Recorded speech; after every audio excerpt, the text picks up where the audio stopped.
मैं बड़ा straight forward जो बात करूंगा कि आपने अपने 27 दिसंबर के जो आपने भेजा था कि 2 जुलाई को एलसी 2 जनवरी को एलसीज खुलनी शुरू हो जाएंगी और लोग बड़े खुश थे कि इस पे एलसीज खुलनी शुरू हो जाएंगी, बट अनफॉर्चुनेटली ये पहले से भी बर्बादी हो गई।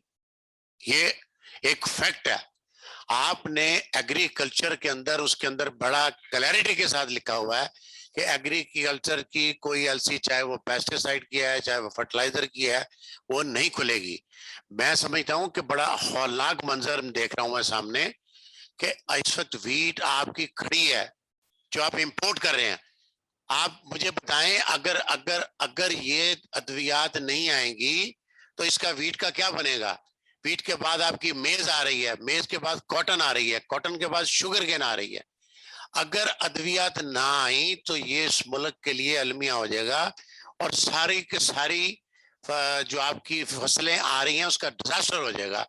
उसके बाद आपकी फूड सिक्योरिटी का इशू आ जाएगा, आपकी फ्रूट वेजिटेबल जो है वो तबाही बर्बादी की तरफ चले जाएंगी। वेजिटेबल वो चीज है जिसके हर दूसरे दिन स्प्रे होता है, कैसे सरवाइव करेगा मुल्क? आप यकीन करें कि आप उस हौलनाक मंजर को नहीं देख रहे जिसको हम देख रहे हैं, और फिर आप डेफर्ड एलसी भी नहीं खोल रहे। हम कहते हैं कि चले 3 महीने 6 महीने किसी की एलसी तो खोलें, वो भी नहीं खोल रहे। इसके बाद आईटी सेक्टर को गवर्नमेंट कहती है कि हमने प्रमोट करना है, इसको बहुत आगे लेके जाना है। मेरी समझ से बाहर है कैसे आगे लेके जाना है।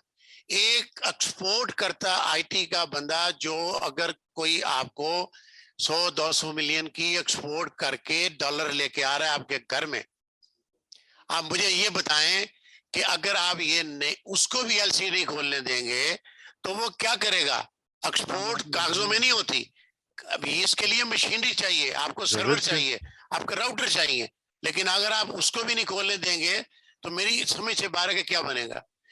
थैंक यू जी। तीसरा, मैं 1 मिनट मैं जो इसमें थोड़ा सा करूंगा स्टेट बैंक से, गवर्नर साहब से, कि एक कम से कम हमें कोई फोकल पर्सन दें लाहौर के लिए, पंजाब के लिए, ताकि हम उनसे राब्ता करके तो उनसे अपनी राह निजात के लिए मिल सके।